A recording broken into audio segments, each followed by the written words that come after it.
ગુજરાતમાં દેશનું 70%થી વધુ પ્લાસ્ટિક બને છે.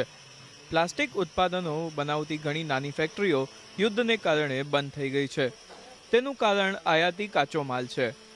પોલીકાર્બોનેટ અને અન્ય કાચો માલ પહેલા યુએસ, થાઇલેન્ડ અને ચીનથી આયાત કરવામાં આવતો હતો.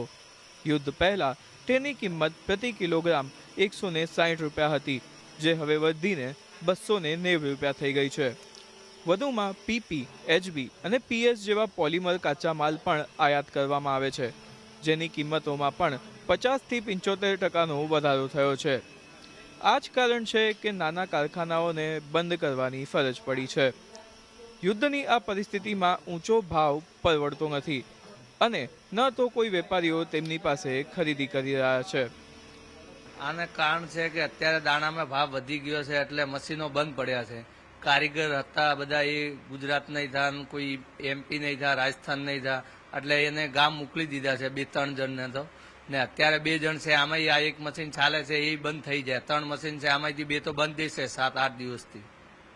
એટલે આને લીધે ભાવને લીધે સામે માલ વેચાતો નહીં, ઓર સામે આપણે માલ લઈને ભરી દઈએ ને ભાવ ઓછા થઈ જાય તો આપણે તો કમાવાના 2 પૈસા હોય, એટલે આ લીધે મશીન બંધ રાખ્યા છે. પ્લાસ્ટિકના ઉત્પાદકો કહે છે કે પરિસ્થિતિ ચિંતાજનક છે. દેશમાં 50,000થી વધુ પ્લાસ્ટિક યુનિટ છે, જેમાંથી 85થી વધુ એમએસએમઈ શ્રેણીમાં આવે છે. ભારતનું પ્લાસ્ટિક બજાર વાર્ષિક 3.7 લાખ કરોડ રૂપિયાનું છે, જેમાંથી 1 લાખ કરોડ રૂપિયાની નિકાસ થાય છે. હવે વણસી રહેલા યુદ્ધને કારણે ઉત્પાદન પર પણ ભારે અસર પડી રહી છે. જે પ્લાસ્ટિકના રો મટીરિયલ ઉપર જે ભાવ વધારો થયો છે એને હિસાબે ઇન્ડસ્ટ્રી 25% આજે બંધ થઈ રહી છે અને ત્યાંના લેબર પોતપોતાના વતન બી જઈ રહ્યા છે. જો આવું યુદ્ધ આગળ ચાલશે તો હાલત કફોડી થશે અને એન્ડ યુઝર ઉપર ભાવની અસર થતાં મોંઘવારી બી ફાટી નીકળશે.